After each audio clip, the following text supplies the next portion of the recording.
I was going to say, can you hear me now? Do you remember those ads? Anyway, first off, a thank you to everybody who's here today. A lot of you longtime supporters of No Labels and a family of, I would say, companies, of organizations that we have spawned. I thought this afternoon was really stimulating and excited me with a confidence that that America needs a newscenter.org. And for that, I want to thank Mark Penn, Bill Crystal, and Bill Galston, and a lot more good things will come from that. I was thinking, bottom line, as in the field of dreams, if we build it, they will come. And we are building it now. So thank you for that. Second, my role here is simply to be a transitional person. We're transitioning now from the newscenter.org to the Problem Solvers Caucus. And honestly, when the election last year was held, after the election, a lot of people were saying to us, or some were, it's the end for No Labels. You know, new president, Republican control of everything.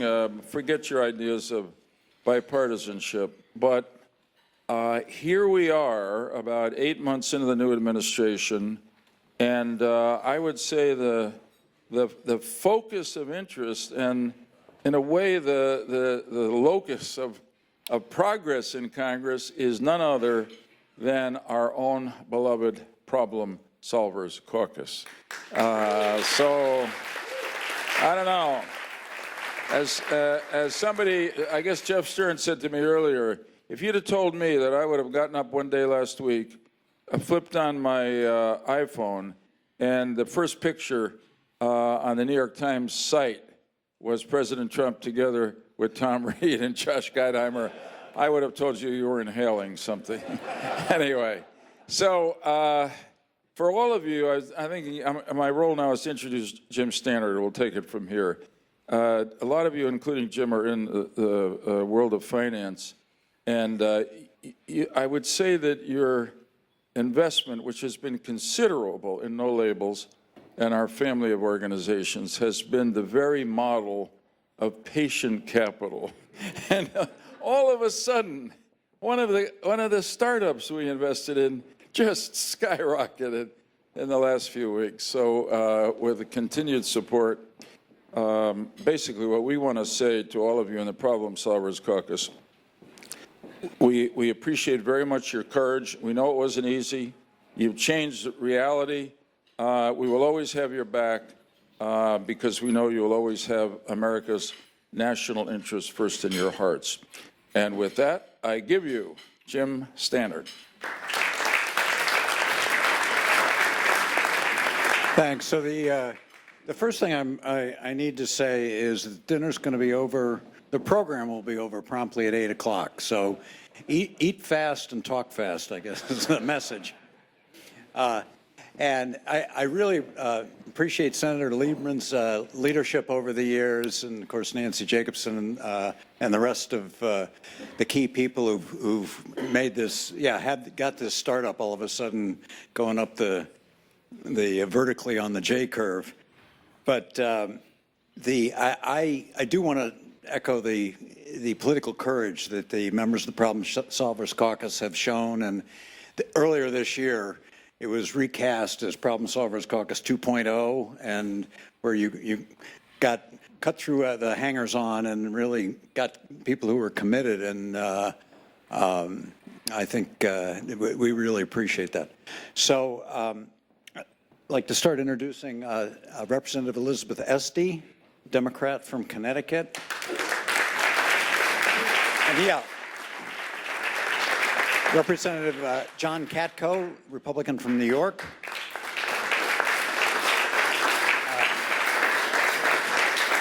Representative Tom Reed, Republican, New York, and the co-chair of the Problem Solvers Caucus. And Representative Tom Suozzi, Democrat from New York. And the moderator is Stephanie Ruhle from MSNBC. High five down the line.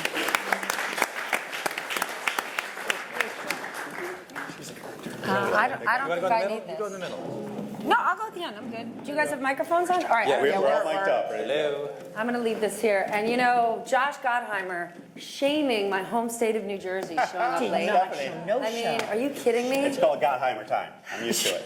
We're going to save all the bad questions for him. You know what? We're going to put his chair like this. Wait for him to show up. Gotthimer is my roommate in Washington, D.C., so this is understandable. Exactly. He is a little late sometimes. All right. Thank you all.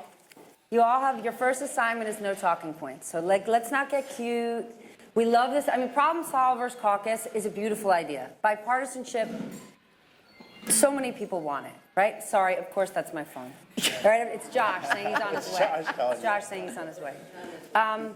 But I want to get realistic, because if you look at our last election, if you look at the last election in Great Britain, sort of centrist ideas don't seem to be winning. So walk us through how this group came to be, and truly how you think you're going to have an impact at a time when politics are what they are. Tom? Well, thank you, Stephanie. And thank you to each and every one of you tonight for being here with us and for being with us as we've gone through this journey. I can't tell you how important it is to know that you guys have our back. And I can't tell you the leadership that people like up here that you see in John Tacco, Elizabeth Esty, and Tom Swazi, and my good friend Josh Gotthimer, but people like Martha McSally, Fitzpatrick from Pennsylvania. These are true patriots that are stepping forward at political peril.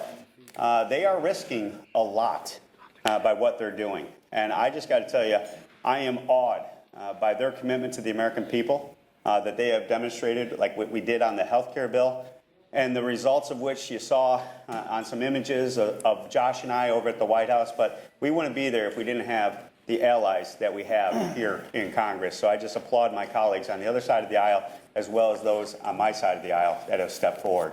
And without your support, this doesn't happen. And I will tell you, Stephanie, as you asked the question, how is this different?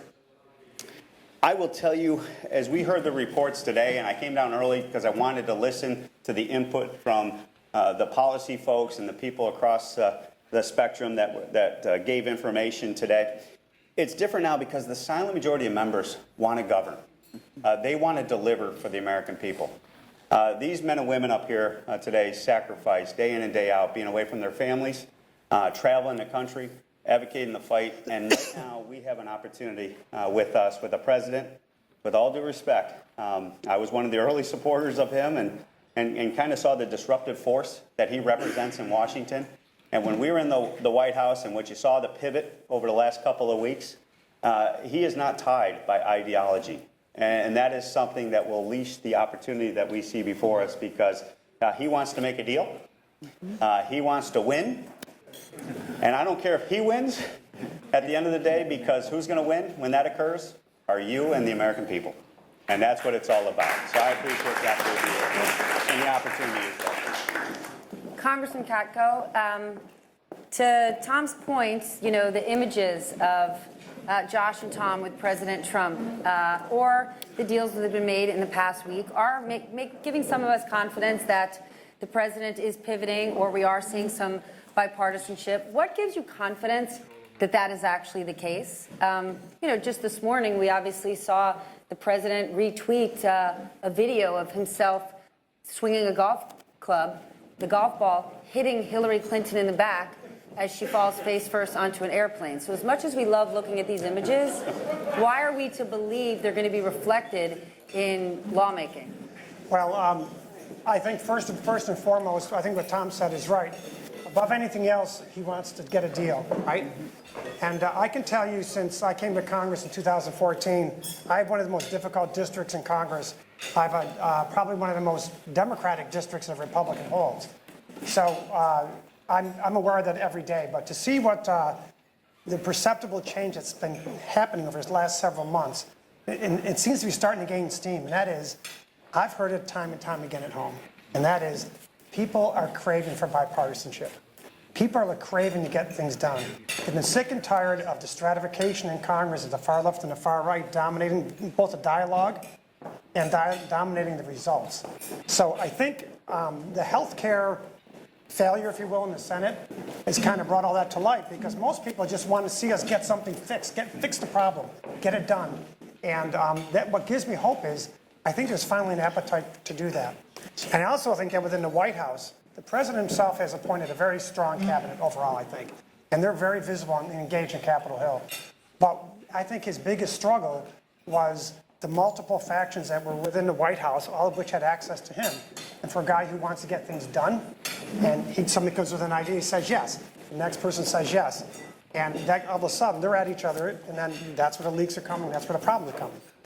Now that General Kelly's in there, and I've dealt with General Kelly on Homeland Security, my committee for a while, he's a very, very sharp, reasonable, decent, honorable man. And he's bringing some order to the White House, and I think you're starting to see that in what's happening going forward. So I am very optimistic that this president will basically say, okay, if you don't want to do it with us, Republicans, fine, I'll go do it with the Democrats.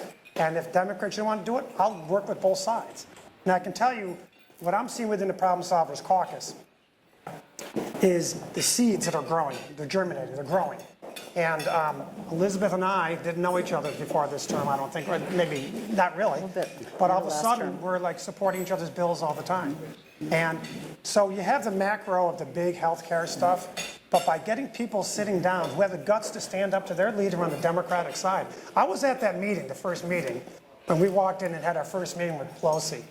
I don't think she was too thrilled about the idea. And I can tell you that on our side, they were kind of looking at us like, who are you guys? But now they're taking us serious. Now we have a seat at the table. And eventually gets it going forward. What gives me hope is that we have a voice. And we're starting to take down votes that the Freedom Caucus really wanted. And they're starting to see that we are a real force. And so I have great hope that going forward, that as all of us continue to meet together and work together, sometimes the meetings are at 10 o'clock, Tom, at night. That's ridiculous. Come on, man. Buddy, you know. We'll work through the night. Yeah, but the bottom line is I see a perceptible change in the desire of people on both sides of the aisle to have the guts to stand up to the party. And when you have that starting, I think you have the chance for something really good happening. So I'm excited about that. I really am. You know, you mentioned Nancy Pelosi might not have been so excited that first meeting. In all honesty, what do the leaders of your respective parties think of the Problem Solvers Caucus? Congresswoman? Well, like Tom I was elected in 2012, and I had looked a little bit at No Labels. I've known Nancy for a long time. But I have a tough swing seat. No Democrats held it more than 3 terms. Nancy Johnson, moderate Republican woman, held it for 24 years. And I went to some initial meetings in 2013. I thought, I don't have time for this because they're not getting things done. And I think what unites us in our caucus now, in the Problem Solvers, is not a D after our name or an R, but it's an A for American and an E for effective. We want to get stuff done. Last election was a primal scream for get stuff done. And my district is 43% neither of your party's party. Think about that. 43% in Connecticut not registered in either party, and we have closed primaries. These people are giving up their right to even choose the candidates. And that is an incredibly damning commentary on where people feel the parties have gotten to be. So party leadership is not thrilled about this, but I will tell you this. I mean, some of us work out with Paul Ryan early in the morning. I've gotten to know Nancy Pelosi. The people we serve with are patriots, are people who are deeply concerned about the country. They're deeply concerned about democracy, and that includes our party leadership. And they actually want governance. And I think both, Leader Pelosi and Paul Ryan, Speaker Ryan, want governance and are really concerned that extremes in both parties and dysfunction and disequilibrium in the White House could risk that. So that's creating a climate for us actually to get things done. So I am more encouraged. That's why I got involved this go around in a way that I decided it was not worth my time, 4 years ago. So I don't think the challenge for us is really the leadership of our parties. The challenge has to do with the public and not the general public. The general public is what everybody said up here is they want us to get things done. My campaign theme was Swazi gets it done. So, I'm all on board with this idea. But most seats in the United States Congress are guaranteed Democratic or Republican. Over 400 seats of the 435 seats are going to be definitely Democratic or definitely Republican. So you can't lose your race in the general election. The only way you can really lose is if you lose the primary. And nobody votes in the primary except for people that are very extreme. On the Democratic side, they're radical left. On the Republican side, they're radical right. Less than 10% of the people, maybe 12% if you're lucky, will vote in a primary. So what happens when you're in a safe seat is you're constantly trying to make sure you're safe with those people at the extremes of your party. So my challenge as a person in a 50-50 seat is not with Nancy Pelosi or with my colleagues on the Democratic side or with Paul Ryan or my colleagues on the Republican side. My challenge is I have progressives that are mad at hell at me for meeting with President Trump, for talking about bipartisanship and collaborating with each other, and are threatening a primary against me, while at the same time on the right I've got to worry about the National Republican Committee threatening me with a general election campaign. And this is what everybody faces. They've got to worry about the extremes in their own party threatening them, and about also at the same time straddling that while trying to deal with the general election as well. So that's the reality of what people face. But most people, one thing, I'm a freshman, I'm brand new to the Congress. I was a mayor and a county executive, a CPA and a lawyer. But the most thing I'm impressed by in Congress is the talent of the people that are there. There is a lot more talent than I expected to find. These certainly my colleagues up here. But there's so much talent in Congress. And it's not that people are wimps, so they're no good. There's a systemic problem in our country where people are pandering to these extremes just to protect themselves from a primary. Congressman Reed, as you said earlier, you sort of were on the Trump train from the beginning. Do you agree with Congressman Katko's argument that General Kelly now being chief of staff is a net positive in terms of bipartisanship? Because if you were supporting President Trump from the beginning, President Trump from the beginning was flanked by Steve Bannon. Yeah, no, I appreciate that. And I do appreciate John Kelly being in the chief of staff role. And I think he's bringing that discipline that maybe the White House, as it transitioned into this administration, that we saw just as any administration, getting its legs under themselves and getting in a position to govern. And John Kelly, I think, has brought that military type of discipline to the office. But I will note, even though I was one of the early ones to endorse Donald Trump, the beauty of the Problem Solvers Caucus that to me it represents, we're all proud conservatives, we're all proud Republicans, proud Democrats, proud progressives, if you want to put that label on each other. We advocate for our philosophy, but what you're seeing happen that I'm so proud of in this caucus is we have created a culture where we can trust each other, that we can have a conversation that doesn't leak, that doesn't get out there, that doesn't get out to the press, that pits us apart against each other. And I will We're tell working you, on that. as you got the camera live It's just right a matter here of tonight. time. You just started, really. But I will tell you, it's not that we give up our ideology or anything of that nature. We bring passion to the table on what we believe is the right way to govern. And I find that in most members of Congress, that they're good patriots. They have a different philosophy on how to solve problems. But what our difference is we sincerely are willing to take on the heat for when we say, you know what, those folks on the other side, they got a good idea. Or they got a good way of looking at this. Let's solve that problem together. So, I understand Steve Bannon. I understand John Kelly. But at the end of the day, all I can control is what I do, day in and day out. And being associated and surrounded by folks like this, I think is the only path forward for us to solve America's problems. President Trump cutting a deal with Nancy Pelosi and Chuck Schumer. Is it a one-off, or is that going to be the path forward? It remains to be seen, okay? I mean, the president will get impatient with people if they can't get things done. And that's not necessarily a bad thing. But I think in the end, by him reaching out and the Democrats reaching out to him, that's generally a good thing. During the campaign, I decided not to vote for President Trump. And I wrote in Nikki Haley's name, and turned out it wasn't such a bad choice. She's doing a pretty good job. She appeared before my committee. But the bottom line is I want this president to be as successful as any president in the history of our country. And quite frankly, I wanted President Obama to be successful too, because when they're successful, we all benefit. So I think moving forward, I just hope that that the jockeying and the stratification of the left and the right is broken through by people like us. And if we do that, it'll be a little bit easier for the leaders of both parties to go and talk to him. And I think about this in 1980. And I just ask you to do a little bit of homework when you get home tonight. Look up the debate between George Bush and Ronald Reagan in 1980 on immigration. Just Google it on YouTube. Ronald Reagan, the conservative bastion of our party, the icon, right, was talking about amnesty, and he was talking about compassion in the context of immigration. How far have we come from that, right?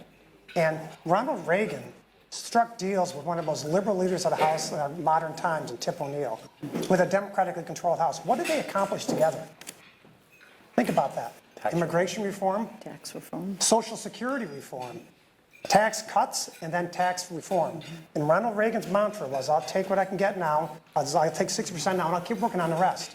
That concept is gone with the scorched earth, winner take all, you gotta have everything mentality.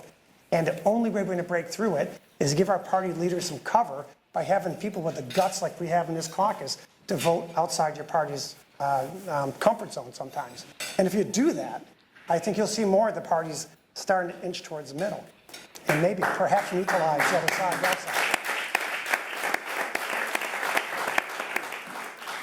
side. Then what's your game plan to make these plans that you have to push them to become laws? Congresswoman, if you think about what you've already done this summer, you put forward a plan to stabilize the insurance markets, around small business tax reform, around regulatory relief from state to state.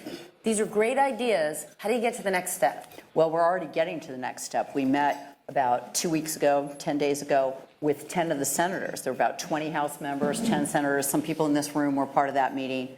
And I will tell you, as House members, we never meet with the senators. You know, they are way too august for us. Careful, Senator Lieberman's here, be careful. No, but he's former senators are willing to meet with us. So in the Kennedy caucus room, and we had a great conversation.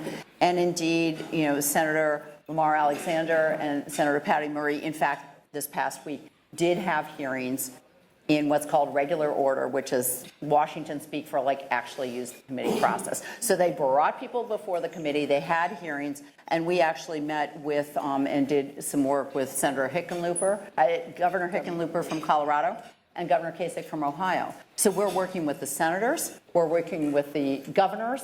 Governors have to get stuff done. A lot of us have served in local office, we're mayors or first selectmen or councils, where you really just have to get the job done. And I think there is a growing pressure and desire to govern. And that creates this opportunity. Frankly, the uncertainty opens that door. We're working on DACA right now. We've got a DREAMer task force. John and I are going to be working on infrastructure. We serve on the infrastructure committee. We've met with Secretary Mnuchin, and he says, no, keep tax reform and infrastructure separate. And we say, no, put them together. We've had this conversation several times, and with Kevin Brady. I think there are openings. And frankly, when you overturn the fruit bowl, there are some possibilities, and that's where we are right now. So that's exciting. It's a little death-defying, a little scary, but it is possible for us to get some things done. So we're excited about that. So I think it's important to look at some basic things. You know, to change the status quo, you have to accept the fact that some people are benefiting from the status quo. They like things the way they are now. They're benefiting from the status quo. So if you want to try and... The American people aren't. No, they're not. Exactly right. No, there are groups that are benefiting, though. That's what dark money is about. That's what a lot of things that are holding our country back from addressing the same issues. We haven't done tax reform since the 1980s. We've been talking about immigration since the 1980s. We've been talking about climate change since the 1980s. We've been talking about gun violence since the 1980s. Whatever these people, there are people that benefit from the status quo that want to keep things the way that they are, and they're going to try and protect the status quo. So if you want to change things, you need three elements. First, you need the answer. What do you want to change it to? These are very smart people. We've got smart people in our caucus. No Labels does think tank stuff. There's lots of think tanks in Washington, D.C. There's lots of answers out there as to what you want to change things to. The second thing you need is the guts. You have to be willing to stand up and fight for the change, because there's going to be people that try and squash you like a bug because they like it the way it is now. And if you dare say you want to change it, they're going to work against you to stop you from trying to change it. But the third thing you need that's most important is the ability to actually win the fight. You have to be able to win the battle, to actually use the ideas, use your guts, and actually succeed in getting it done. That's why this team that we have between the Problem Solvers Caucus and No Labels is so important, because we're a team. My concern is with the president, quite frankly. The president wants to get things done, I believe. He wants to be disruptive. He wants to change things. He wants wins, as my colleagues have said. A lot of his people he has on his team are very talented, smart people. Gary Cohn was in our meeting the other day. General Kelly, we've spoken about already. So many smart people.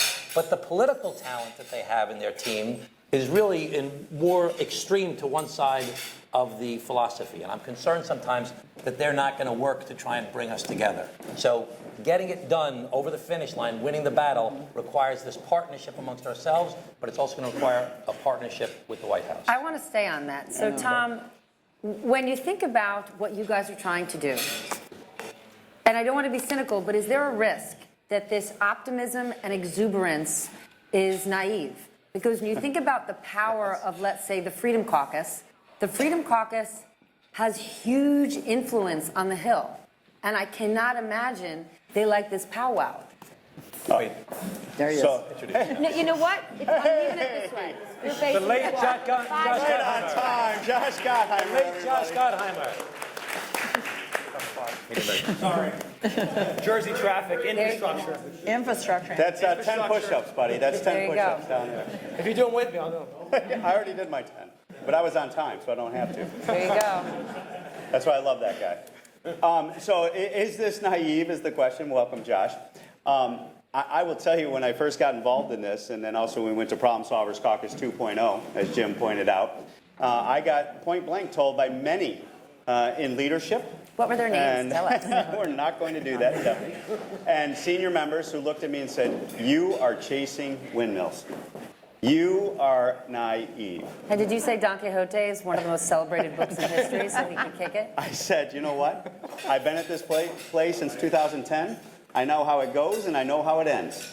And the only people that lose in this are the American people, and we don't get anything done. And that causes a lot of frustration to a lot of us as members that went there and gave up so much to be in those positions to get things done. So as you've seen this develop over time, I am very confident where we have positioned ourselves in the caucus is we are going to be the natural group that the president's going to have to turn to in order to govern.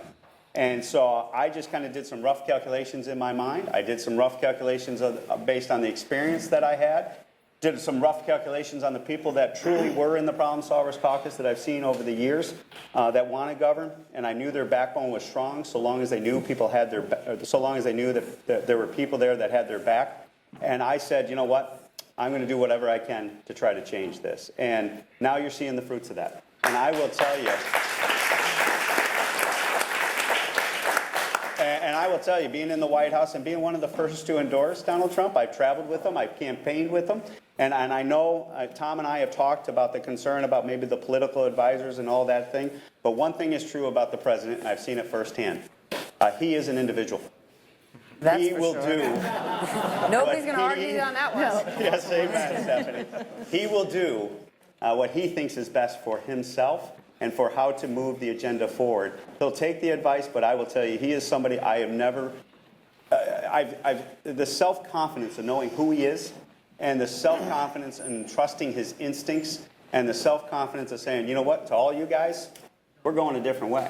And if he didn't have that type of instinctual behavior on the political field, he would not be president of the United States because everybody told him, you could not win, you can't get this done. And so to all the advisors around him, I appreciate that. But at the end of the day, I think at this point in time, with all of his faults, he represents the best opportunity to disrupt Washington, D.C., and that's where us as a group can backfill in there. Because let's be honest, the ideology can go a little this way and that. But at the end of the day, he wants to get results, and that is going to serve us all well for the American people.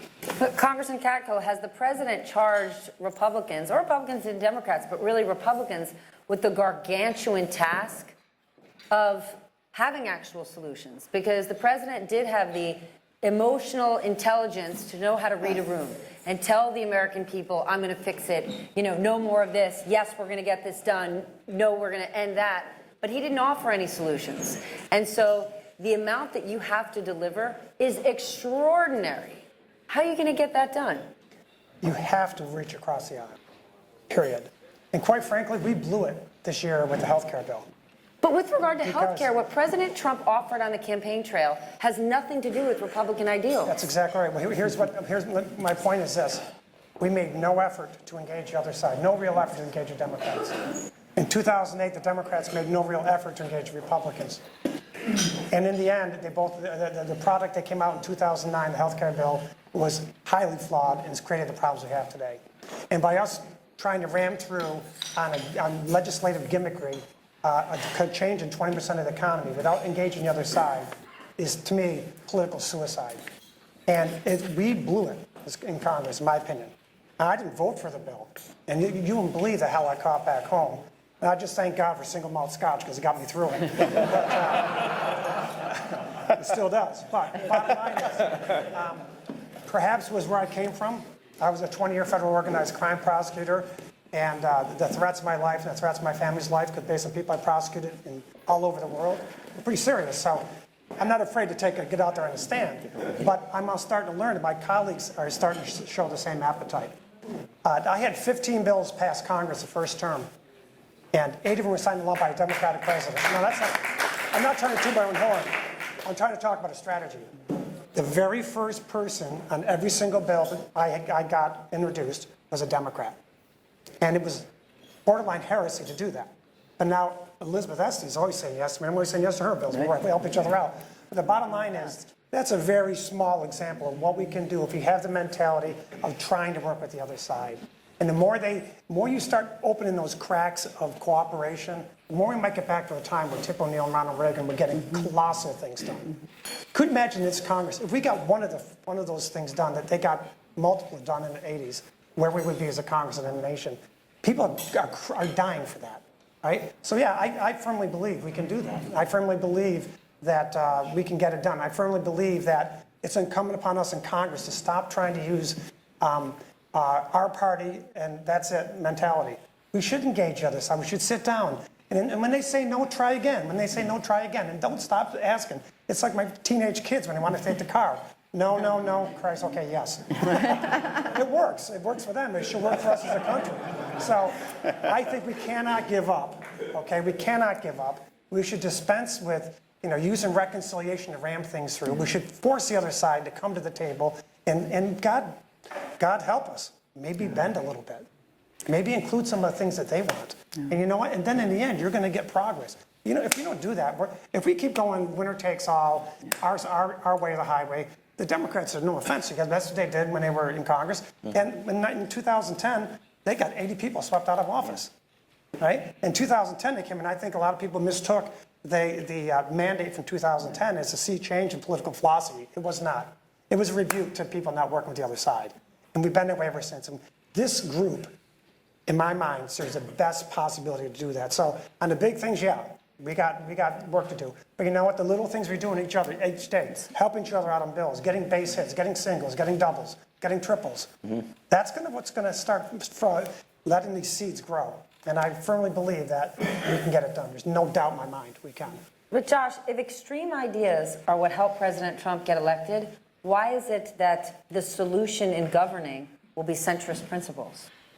Well, I think more than anything, and I think, Tom, you were saying this, is he wants to win, right? He wants to actually move the ball. At least I get the sense that he actually wants to move the ball forward, and he'll go any which way to find it. And this first months, he has gone one strategy, he's hit the wall. It's hard, by the way, it's hard to control everything, right? I think, those of us who worked for President Clinton in that world, when we controlled everything, it's tough. When it's divided government, it's a little easier because you can find a way through it. And I think he's realizing that he just keeps hitting the wall. And you probably covered this before I got here, but the Freedom Caucus in that world right now is controlling the Republican agenda. You've got 30 people that are pushing him further and further to one side, and you lose people in the process. Obviously, you're not getting any Democrats, and there's no attempt to, as Katko said. So that's a problem. I believe and we'll see how long this lasts. We'll see if a week from today, if this new era of bipartisanship is still a new era. But I'm actually confident that if we can help show some wins, if we can find that middle ground for him, but like DACA is a great example, right? There's a chance. Now, healthcare is another one where we think we worked on a bipartisan plan. Now, of course, you're learning that the Senate seems to be, with Cassidy, trying to jam through another repeal bill, which obviously would I believe, really set us back. But I'm hoping with DACA and other and tax reform and infrastructure, we can find some middle ground wins. And it'll be good for him, right? I think it's good for the country. So I had a town hall this morning, and somebody was, someone from the far left was screaming at me that I went to the White House this week, and I said, no, that was Tom Reed, that wasn't me. Look how We long, look by the identical, way, Jack. Tom, your tie is very long. I know. Is And I that, was like, is noticing that that. a Trump thing? Is it taped in the back? Yes, it is. That's a Trump thing. You know, and the other day I said, but shouldn't we try to find areas where we can make progress? And that person said to me, but you'll let him win. And that's, you can't give him a win. And I'm sure Elizabeth, you hear this too, and Tom too, right here at the time. How could you give him a win? And I say, whoa, isn't it, I don't know, forgive me, but don't we work for the country here? Right? I mean, I know this called me crazy, but isn't that what we're supposed to be doing? Stuff that actually helps the country? That's a win. And by the way, we'll all get credit. Everybody will look good. And I think you really need to adopt that approach. That's obviously what our caucus is about. But not a lot of friends sometimes on the extremes. Are we going to see your plan, Congresswoman? You know, you had mentioned it before. Steve Mnuchin wants to keep infrastructure and tax reform separate, and you're saying, no, how about let's see it together? Are we going to see that tax reform plan? Because for us, you know, we've heard so much about tax reform from the White House, and the only plan we've seen is sort of a one-pager with about 150 words on it, which, yes, those outline bullet points from a bipartisan perspective. People are like, great, right on. But we don't know what's in there. Your plan, are we going to be able to see it? Well, we're putting together a task force. I'm working on infrastructure. Some other folks are working on tax reform. And I can tell you there is enormous support in the country on simplifying, on lowering rates so that, particularly on the corporate side, they're competitive. You know, we have an ridiculously complicated tax code. Small business hates it. Big business, unless they figured out how to work it, they hate it. We know it's a competitive disadvantage. We have huge opportunities there. But it's tough to get through because what do you do with money at the end of the day? We've got a lot of money parked offshore. We have big infrastructure needs. A lot of people would like, I think all of us up here and pretty much all the problem solvers would like to see some of that repatriated money come back and be put straight into infrastructure. We believe in the committee process. We're going to let the committees of jurisdiction decide on tax reform, but we're putting ideas out there. We're going to have to put ideas out there and say, listen, we can deliver some votes for something that's linked. And at the end of the day, and Leader Pelosi told this story over the last couple of days, the coin of the realm is votes. At the end of the day, you need votes. And the Freedom Caucus has so disabled the House from anything that can pass the Senate. You know, you kind of had a null set. You have a Venn diagram that doesn't intersect. Whatever passes the House can't pass the Senate. Whatever passes the Senate can't pass the House. Well, guess what? In the Senate, you have to go to Democrats. If you're going to Democrats in the Senate, why would you not? We've made this case to the Speaker. Then come to Democrats in the House, too, and cut the Freedom Caucus off. They do not want governance. They want anarchy. They want to blow it up. And you know what? This president won by kind of blowing things up, but now he wants to get stuff done. He doesn't want to keep blowing things up. So I think there's a real opening there to get the big deal done. That appeals to him. We know it does. I certainly know it appeals to the American people. And if you can't imagine it, it won't happen. We have to imagine it's possible or it won't happen.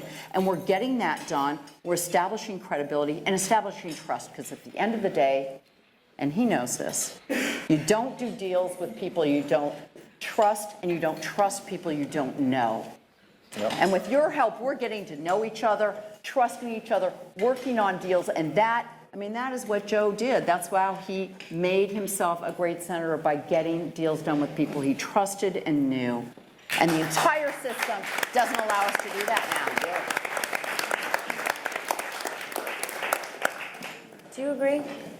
I just, you know, people are just so sick of politics and politicians, and they're so sick of the blame game. They're so down on all of this stuff. And it's really important for us to try and lift up the conversation. Everybody in this room, as well as the people up here on the speaking. I'm on the Armed Services Committee, and I'm on the Foreign Affairs Committee. And so I traveled to Afghanistan. And I met with the generals and the soldiers, and with the Kuwait and Jordan and the UAE. And I questioned General Mattis. General Mattis, just so everybody should feel very confident, is a great American, and we're very fortunate that this man is serving as the Secretary of Defense. But these are life and death issues we talk about in Washington, D.C. Healthcare is a life and death issue. Terrorism, the war on terror, these are life and death issues. And we've sent people off to die because of what we believe in this country. And politics has gotten so small and so petty and so cynical. And it's really our obligation to be a little naive and nerdy and Pollyannish about this and lift up the conversation about how serious this business is and how it really matters in people's lives. And we have to be willing to have people tell us, oh, you're being naive for being so optimistic. And you have to do the same thing in the conversations with people that you talk to. We all need to lift up the conversation of politics in this country and hold it in the esteem that it should really be, because it's so important to people's lives. That's very hard to do when the president sends out a tweet and it throws us off the game a little bit. But we still have that obligation to do it and have to be willing to suffer the criticism or the mocking that we'll get for doing that. But all of us need to do that more often. Can I pick up on something that Elizabeth said, I think, and that Tom said, if you don't mind? I think Elizabeth's spot on about something. You know, the problem is the institution is not built for us all to spend time together. And I'm new, so is Tom. He's my roommate, by the way. I don't know if you're sure. But it used to be. People used to move to Washington, move their families there, and spent real time together. You don't spend time together. I mean, this is sort of it's a core right. It's a core problem. You see each other during your orientation, and then you go to your respective caucuses. There's a Democratic caucus, a Republican caucus. I'm sure you all watch on TV, the House floor. We can go and we can sit wherever we want. In fact, this group here tends to wander around the floor a lot. And we'll go to the Democrats go on one side, the Republicans tend to go on the other side. Although you can go anywhere you want. There's no assigned seats, unlike the Senate. And people, but they go to their corners. And most of our colleagues don't ever actually go to the other side, which means you develop no relationships. And the trust thing is very, very important, because how do you, to Elizabeth's point, and Tom's point, how do you actually do business with anybody like you all do unless you develop a relationship and you trust them? It's impossible. We have this, I don't know if you talked about the bylaw, that you can't campaign. So this is a very important thing that we all passed. We said, and this is part of our caucus this year, we cannot campaign or write a check against anybody else in the caucus. Say that again? You can't campaign or write a check against anybody else in the caucus. Now, that's a big deal. Because it's just what we're used to doing. I mean, you go into these other districts, and especially a lot of us are in the top targeted seats in the country, meaning they really want to kill us, right? I think I'm like the #1 target on the list, the NRCC. Tom put me there. So I work on it every day. So keep in mind, for Tom Reed or TACO to commit to the fact that they're not going to come in my district and campaign against me or help the people who are going to run against me is a very, very significant commitment on their part, and they get grief from their leadership about it. I know they do, right? I know they do, because I get grief. I've helped, I've done TV with people who are on the list, on our list, right? And I get a call 5 minutes after. It's like they're like watching 5 minutes after. What are you doing on television making that other person look good? Why would you do TV with that person? Why are you introducing a bill with that person? Why are you making that person? And what's your answer? That's not my problem. I'm governing. That's my answer. I'm sorry. I'm here to govern. I actually get offended that they're even calling me and asking me, what am I doing? I'm doing my job. I'm governing the American people. And I thought that's why I'm here. Right? That's sort of the answer. Then, Congressman Katko, obviously without you giving any names, in all honesty, how much pressure are you under? The Freedom Caucus, what are they saying to you about this? Not for family audience. Joe, you want to take the time? I got a question for For me, I'm sorry. I thought you asked Tom. you. Oh, from the beginning, they understood. Listen, I'm a big boy, and I can take the heat, and I just tell them how I feel. I say, look, I have a different political philosophy than you. My district's different. I have a very diverse district, and I firmly believe that in order to govern, you have to work with the other side. Time and again, you've shown since 2008, governing in a unilateral fashion doesn't work. And it's not just a Freedom Caucus. I mean, both sides have these hardcore, obstreperous like people. They have different districts. Somebody talked about it earlier that are R36s or D36s, and their biggest concern is a primary. So they go farther out on the political spectrum to ward off challenges because the general election doesn't mean anything. So I understand that. I just tell them where I can. I do it where I'm coming from in a respectful manner. They may or may not like it, but let's face it. There's a lot of things that are bipartisan principles. Who here thinks that it's a bad thing to lower taxes, right? We could get that done, and everyone agrees we need to fix healthcare. The devil's in the details. But let's start by saying where we have common ground instead of finding out where we don't. Now, some people make money and they raise money off of being very conservative, very liberal. And they make money off of capitalizing on anything that may even be seen as a moderate or centrist idea. And believe me, I get targeted a lot in my district for crossing the aisle. But you know what? There's no doubt in my mind that's the right thing to do, and you have to do it. And if you don't, then I think our country is doomed to the ineptitude we've had in the last 8 or 10 years legislatively. But can centrist views or centrist governing win elections? When you talk about how people win, one of the ways people win is by raising a ton of money. And those who give tons of money often don't have solution-based agendas. They have extreme agendas. They have dark agendas. They want to preserve the status quo. Well, let's take a look at President Clinton back in the day, right? He ran a pretty fairly liberal campaign.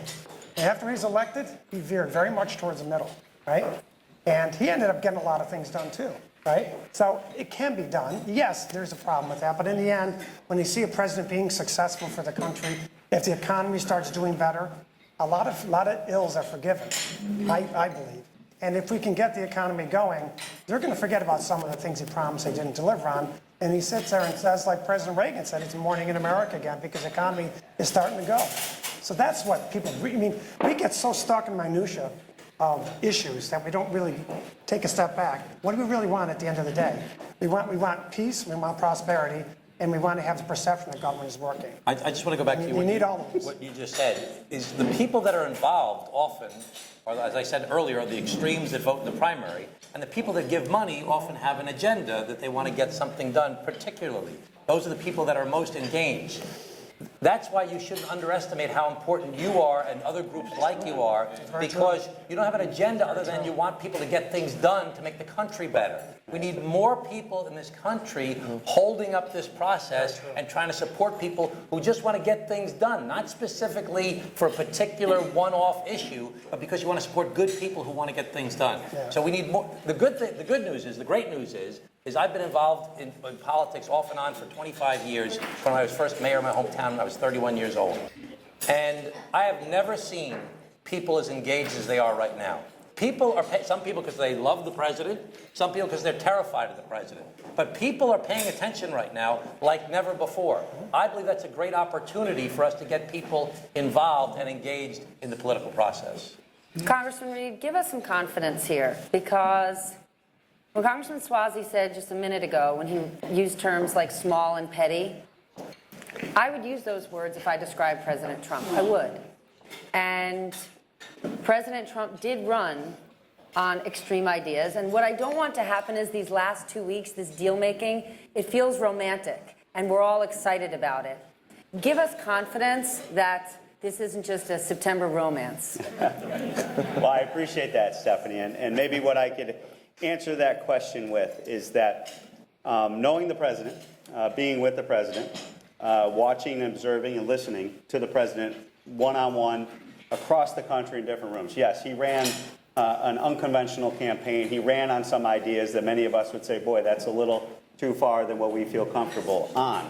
But at the end of the day, I can tell you, he is willing. He's a deal guy. He's a New Yorker. But he might call you a sick loser on Twitter right now. And you know, to me, being a New Yorker, I mean, I'm kind of used to language like that. So I'm a little, you know, and also with 11 older brothers and sisters, I'm used to being called all those names. So I set that all aside, and I take the rhetoric, I look at the actions of our president.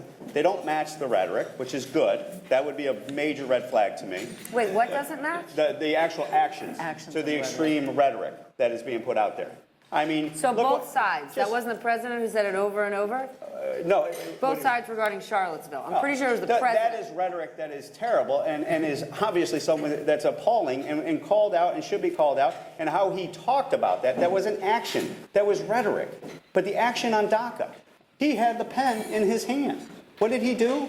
He gave us the deadline on Congress, where the responsibility initially was there when Obama issued the executive order, and now the president has put it where it rightfully does belong, a legislative fix on the back of Congress with a deadline. That action doesn't match the rhetoric. But so my point is this, that he represents an opportunity to disrupt Washington like nobody else.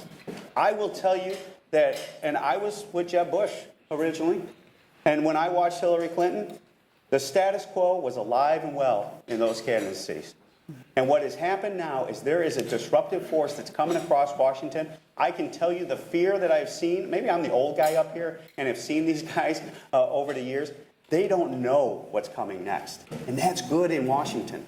Because Washington is always banking on, I know exactly what's going to happen, because I'll write a check, or I'll put up a candidate, or I'll run an ad against you, and I will put you back in your box. So you don't think What Mitch is different McConnell is now- the most powerful guy in Washington? What's that? So you don't think Mitch McConnell is the most powerful guy in Washington? I think the most powerful thing in Washington right now is an administration that is turning it upside down. And I think that Mitch McConnell and Paul Ryan carry a lot of power, but at the end of the day, they can't get things done because we have been beholden to our extremes on the hard right. And I've been there since 2010. I've seen it time and time again. We can't govern. We cannot govern on our side. I'll say it, Stephanie. I'll say it here on the cameras. And that is where we are as a party today. And because we are there, it provides an opportunity. And we have a partner. Listen, I wrote 16 personal letters to President Obama when he was in the administration. I said, I will work with you on any issue that is there. And he's out on the camera saying, I'll work with any member of Congress. Guess how many responses I got? Not even from one of his assistants to tell you, well, thank you for being a good citizen, and we'll take that under consideration. Not one response. This president has had hundreds of members down to the White House, Democrat and Republicans, developing relationships with. And to me, that provides the foundation, the platform upon which we can seize it as governing members. He is willing to stand up to that hard right, as we saw the last 2 weeks, and will say, you know what? I'll work with the other side. Now, in my humble opinion, I don't believe that a legislative agenda can be accomplished for the American people that are going to be led by folks like the leaders on Chuck Schumer and Nancy Pelosi. I just don't see that happening. I see the natural pivot coming back to guys like this, with the influence of Nancy Pelosi and Chuck Schumer and the others. But at the end of the day, that legislative tally that's going to get to 218 and 60 is going to require this group. And this group doesn't exist. And I got to stress this back to the point of what's different and what gives this optimism and hope is without you, without your support, and when I mean that, I mean financial, your influencers, your circle of friends standing with us and spreading that word. This doesn't exist. This will be killed. And you need to stand with these guys. You need to stand with them through and through. And you know, when you get challenged by the folks that you're close to on the extremes on both sides, because there's people in this room that are close to them, you need to say to them too, no, we're not going to be part of that. We're not going to continue that effort. And you're going to have to send the message to them, just as we are sending to them. We need a different way to break this gridlock, because being beholden by All right, before we go, quickly, just right down the line. Who's a bigger obstacle for you, Republicans or the far left of your party? Right now, the And far remember, left. you two both fail at the speed round every time you come on TV. Yankees. Make it Yankees. tight. Make it tight. Far left. Far left. Yeah. Far left. Far right. Far right. I'm a split district, so I think it's failure to believe it can happen. The public needs to know it Is that can one of the happen. choices? No. I let the woman choose what they I'm want. arguing. I'm always going to you let would the be woman killing pick me if I whatever. did that on your Guess what? show. I'm siding with. No matter what she says, I'm going to go with her. I'm so you know. speaking up for Article 1. I want to actually follow something that Tom said. There's a unique opportunity to reestablish, to right the disequilibrium in our country. Both sides have complained about an imperial presidency. It's risky. A lot of Republicans didn't like it under Barack Obama, and a lot of people don't like it on both sides of the aisle right now. It is too much concentrated power in one person. Article 1 is the Congress. It's the voice of the people. And this may actually shake things up enough that members of Congress reestablish and say, we need to decide, and we shouldn't be shooting for 50% plus one. We should be shooting for 75% of the members of Congress across this country, which is the ratio we have in our caucus, to come to agreement. Don't just try to drag it over the line and have it undone in the next election. Build consensus. Take the time to find the issues of agreement and build on that. And you've got to break down, and you put the next one up and the next one. It's slow, but it is the only way out. And you are helping us make that path forward. All right. That's going to do it for us. Thank you all so much for your time. I appreciate it. Thank you. Thank you. Thank you. And thank all of you. Well, great. Well, that was fantastic, and we're not done yet. We're going to turn the cameras off and now open it up. Small successes, other people will want to be part of it. Yeah, I was just going to add to that in terms of the numbers. Yes, there's the 35 to 40 swings, but there's a guy named Jimmy Panetta who's in our caucus. He is from a 70% Democratic district. He's our roommate too. He's our roommate too, but he's 70% district.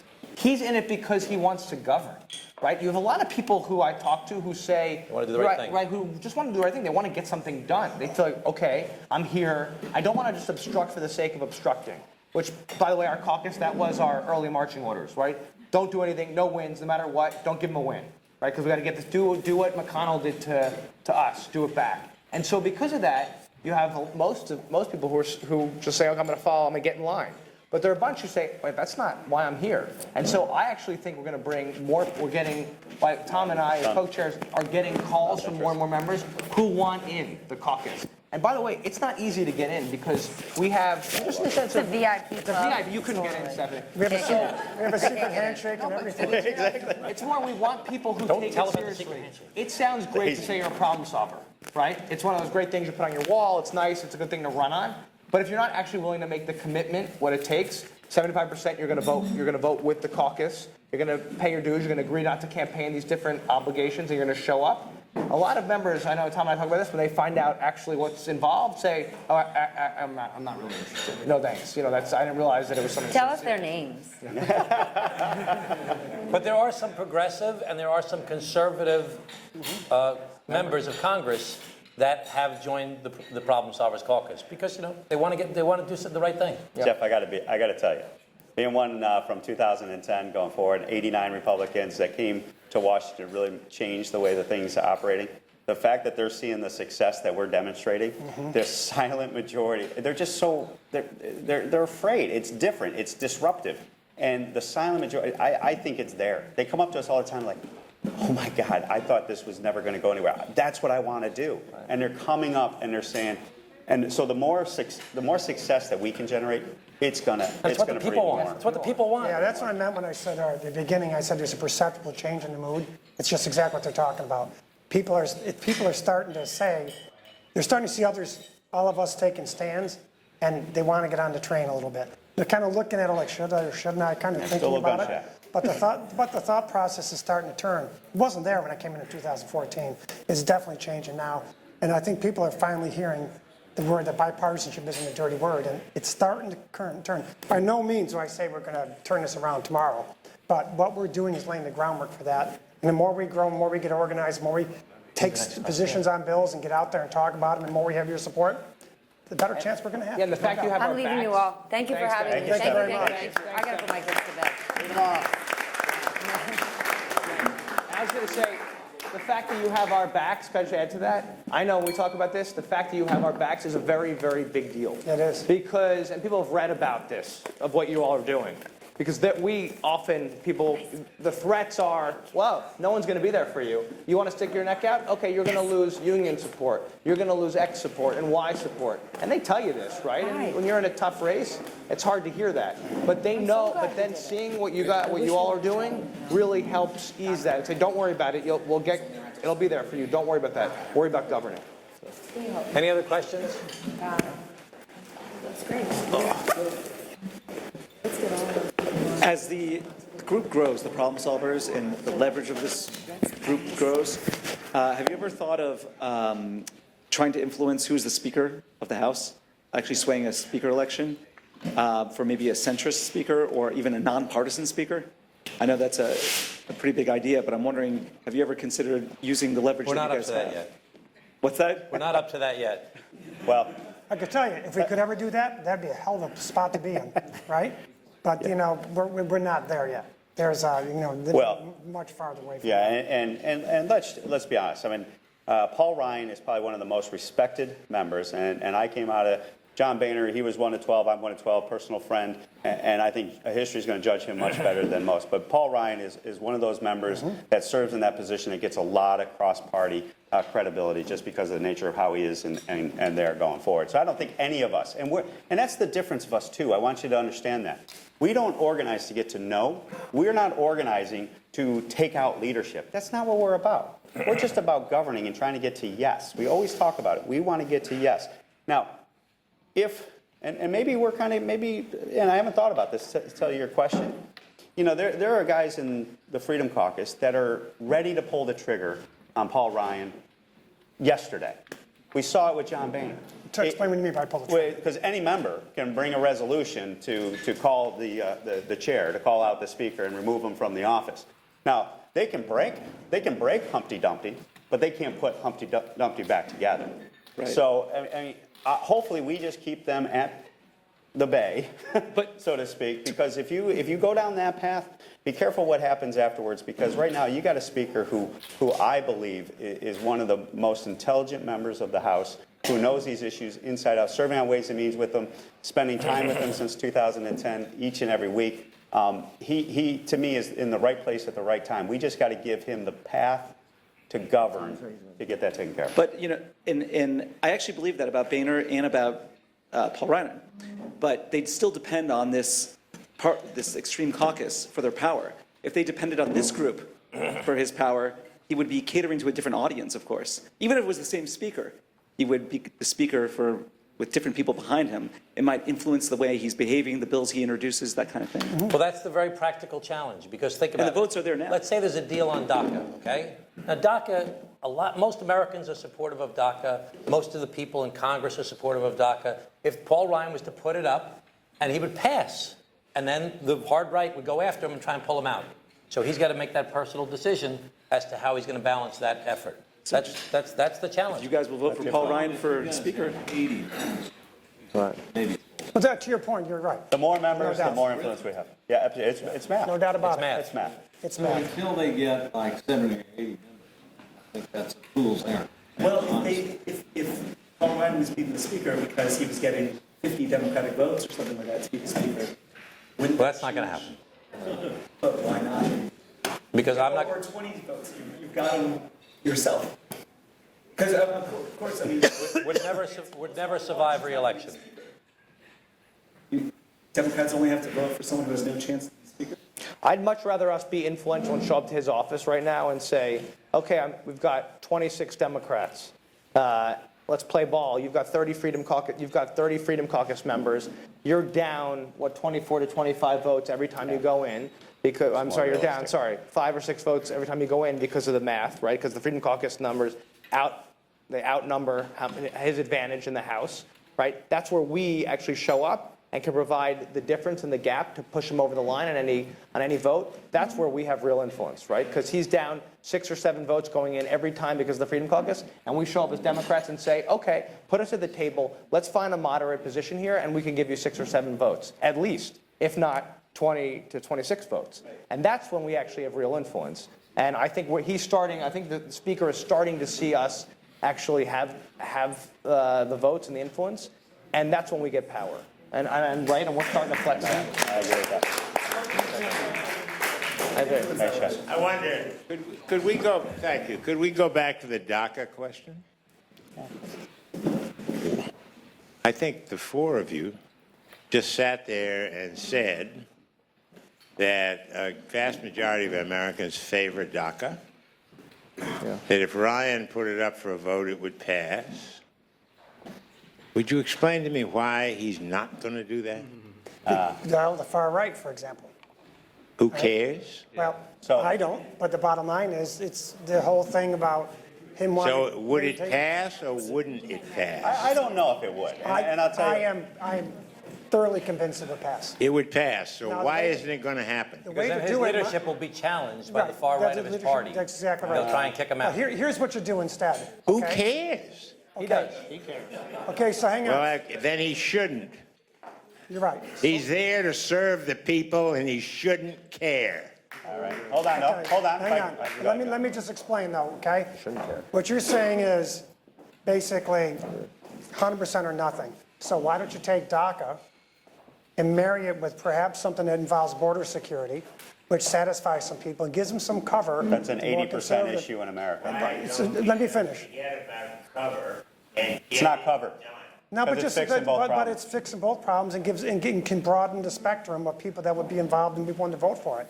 So thinking like that and compromising and trying to get to yes, and understanding the guys in R36 districts or people in D36 districts have profoundly different problems than we do in the more moderate districts. And- so doing something to help them with political cover and get to yes, it's not such a bad thing. And also, I would not underestimate, if you did that, how divisive that would be in America, because there are individuals that would be so incensed by just doing that and not taking care of the other issue that they would be willing to say, I want both, and I'd be willing to accept both. And one of the things that I'm always sensitive to is don't play checkers, try to play chess. And the more that you can build that success together, that the American people want a secure border. They want a secure border. They feel threatened by the events that are happening around the world. We saw Tony Blair today. We listened to him speak and the issues that are facing us across the world and the threats to America here. And they want to recognize that that population of children in the DACA population need to be dealt with, and they need to be dealt with in a compassionate way. That would build unity, not divisiveness. And I'm just concerned that the more we perpetuate policies that are going to take one side or the other, that's only going to develop more division, not bring more unity. But we need to unite the country. Well, thank you. I want to thank you for a fantastic panel and for your leadership in this area. And we are ending at 8 o'clock as advertised. Amen. Good job, Jim.